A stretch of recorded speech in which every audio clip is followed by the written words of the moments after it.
Hey everybody, just an update. A few things actually, a few things. The first thing is that I saw a post yesterday. I actually knew about it from before. I actually read somewhere, I don't remember, and a friend of mine who's a pharmacist told me. But I saw a post in one of the benzo groups of a lady from Melbourne that said that clonazepam in Australia is in short supply. Well, she said it's unavailable, and her it led her psychiatrist to basically cross taper her to. I hope that she did a proper cross taper. I'm not 100% sure. I tried to talk to her; she didn't reply yet. But from clonazepam to Valium, which is not ideal. It's something that people do. I actually thought about doing it myself, but in reality, clonazepam, if you don't have a problem just tapering from that, and you have, like I show in my videos how to do that too, you shouldn't do that. But I'm just furious that's even a possibility, that because there's only one manufacturer here that I'm aware of, that is the Paxson brand.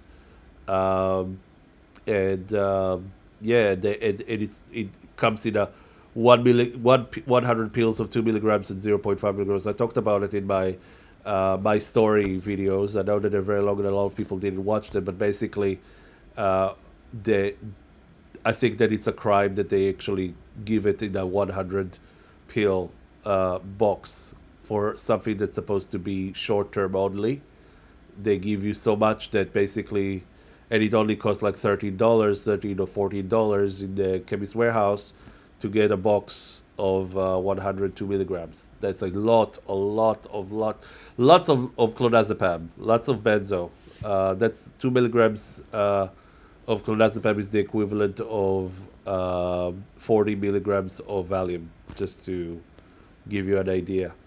Um, and yeah, and the thing is that I actually have, I think at least one closed box of clonazepam 2 milligram, and I have in front of me a 0.5 closed bottle of 100 pills of clonazepam. So of course, I'm not going to risk myself and give it directly to anybody, but I did write to that lady that if the doctor, if she has a psychiatrist, or if I don't know if it will come, like if she'll see the message on time. I mentioned it, but if she wants 2 milligrams, and the doctor approves it, so I'm not going to be in trouble. I don't know if it's legal or not to send it to a doctor, like in a closed package, like an unopened package. I'm very happy to do that. I don't want to see people suffer. And yeah, I would. It's unbelievable. But one of the things that I did see is this. Yeah, so this is the medicine shortage reports database, and I did a Google clonazepam medicine shortage information. Again, this is a Schedule 8 drug of dependence. You can't not have it.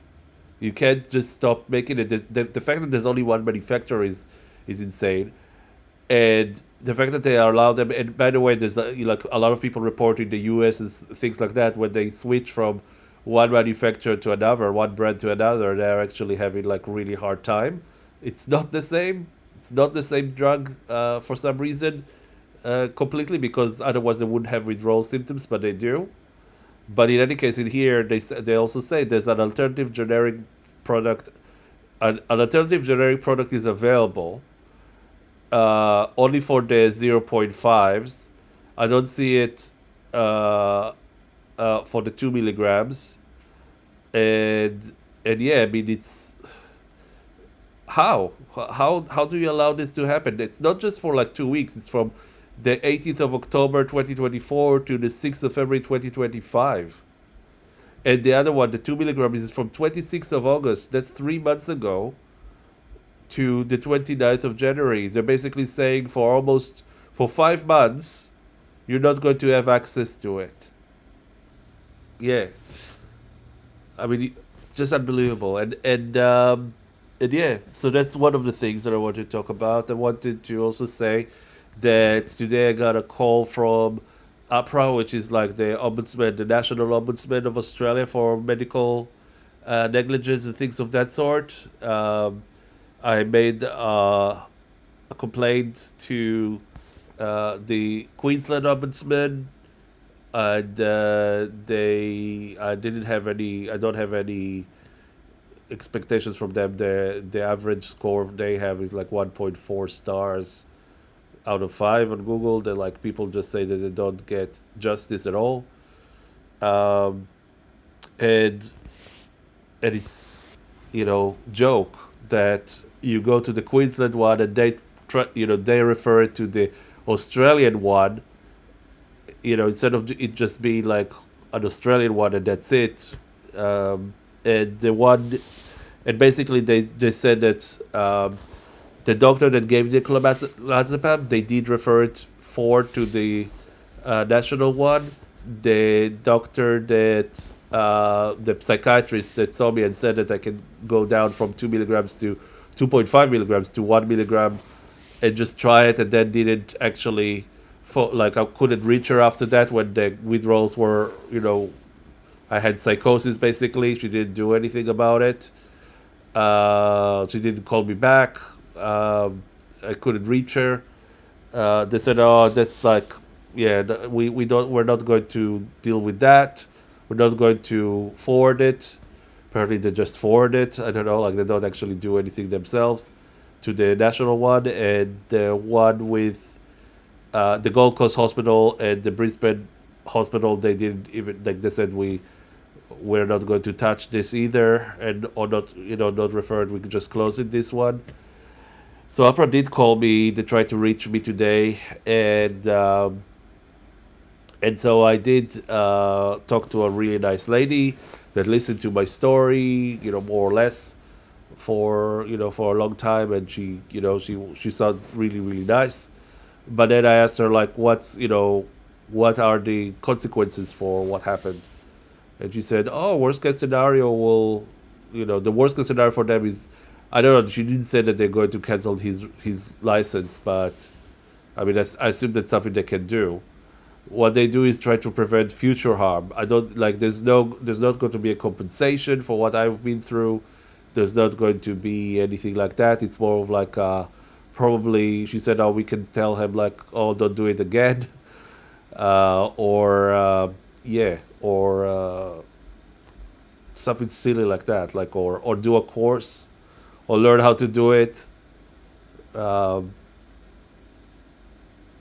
yeah, unbelievable. And that doctor also, when I came to confront him the next time, he said that he won't be able to prescribe anymore in a few months. So I assume that Q-Script, so the Queensland branch of like the Schedule 8 drugs, sort of like Big Brother, might have decided that he can't. And I actually told her, like, listen, I make this complaint, but I don't want people that are dependent on this drug to be harmed. As you can see, like for what I said before, the manufacturer doesn't care, and nothing is done, about that. When a drug of dependence is like a Schedule 8 drug is is not available. But yeah, they like. I told her I don't want someone to. It's very difficult to get a doctor to prescribe it, and I told her my story of how difficult it was for me to find someone, and I was lucky because at the end my doctor decided to start prescribing it just for me. But yeah, a lot of people, the good doctor, a doctor that replaced him, not that doctor. But yeah, but a lot of people don't have that option, and they're very stressed about it, and for a good reason. It's and just imagine, like, you're already in anxiety and because of the withdrawal, like in panic, having panic attacks, even maybe. Now there's something like they tell you that it can be even worse because you might not have the drug. It's cruel. It's just cruelty what's happening here in the system. I'm not surprised because I live in Australia for 20 years now. I heard all the stories about the Queensland government uh, hospitals, and how there's no justice even for ladies that lost their children and stuff like that because of bad doctors. Like there were lots of stories in the news about it. Um, I mean, unless you have a lot of money and can get a lawyer because they're very expensive, you're not going to get justice. I actually contacted one of those, doctor malpractice slash accidents and things like that lawyers that called Shine Lawyers, I think it was them, and they called me back, and then and this lady took my details, and then like and my story, and then they get back to me and they said, oh, we're not going to take the case. Why? Because if you get compensation, it's not going to cover our fees.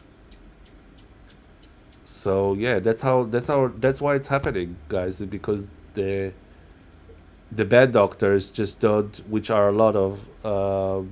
I've like I said, I lived here for a long time, and I've been to a lot of GPs, and some of them didn't even know what PrEP is, which is just the most important, you know, tool in fighting the HIV, the HIV and the AIDS epidemic. They didn't know what it was. Like they just don't maybe studied maybe 20 years ago and don't actually try to keep up with with this, and I think that if you are a doctor here, it should be compulsory for you to to look at to always update yourself with the latest um, knowledge that is available, and yeah, and if you don't do it, and if you make an error, you're going to pay. You're going to actually pay compensations. Um, the third thing I wanted to say is that I'm reading. Well, I almost finished reading Dr. Mark Horowitz, Deprescribing, Maudsley Deprescribing guidelines. I have a lot to say about it. I'll make a video about it. Again, from a point of view of someone who's not a doctor but has been through this, just as he has. I have a lot of good things to say, and I have a lot of bad things to say also, because there's some omissions there that just don't make sense um, for someone who's been through it, and and actually saw that he consulted with people who are also like in the um, in the benzo or the SSRI harm, because he was harmed by SSRI. Uh, I'll get into that in another video, and that's it. And yeah, in terms of my state, I'm great. I have a lot of as you can see, like vigor, and I try to you know to use my free time, because I have a lot of free time at the moment. I've applied for a job in the mental health industry, and we'll see if I get it. Um, I'm I've basically I'm starting a course next year, so that's going to be a thing for peer support for mental health, and so I have a lot of free time. So if you do want to talk to me, I'm available. Just to have a chat if you need some help with my videos, or just need some encouragement, or just like something, feel free to talk to me. I'm very, very supportive at the moment, for like for not just at the moment in general, but I try right now to actually help people. And if you find my videos helpful, please share it with other benzo hurt people, because I have a lot of issues with the admins in some of the Facebook groups. That's another video that's coming up. What happened after that video with the BT benzos. The politics are unbelievable. The childish behavior of like some mods that are being banned from a few groups that have nothing to do with BT benzos, but the mod was the same mod. Barbara Bell, yeah, I know what you did. Um, yeah, and Benzo Warriors, when I updated my spreadsheet that they use, for a year and a half as the actually like the official spreadsheet, the official tool. Uh, yeah, they weren't happy with some video, like the video was too long for the spreadsheet, and again, very, very low 12-year-old behavior that maybe is appropriate for a school Taylor Swift group on Facebook, like fan base, fighting with another one, but not for support groups, fighting with each other and with other people that are trying to help. I'll make another video about that at some point. I'm also going to do a video about a lot of tips for people that are tapering, things that I've learned, things that other people learned, that taught me, that can help. And yeah, and just if you haven't already, just subscribe to this channel, and I'll try to, to make more content that can help you. So again, thank you so much for watching this video, and I'll see you in the next one. See you later, guys.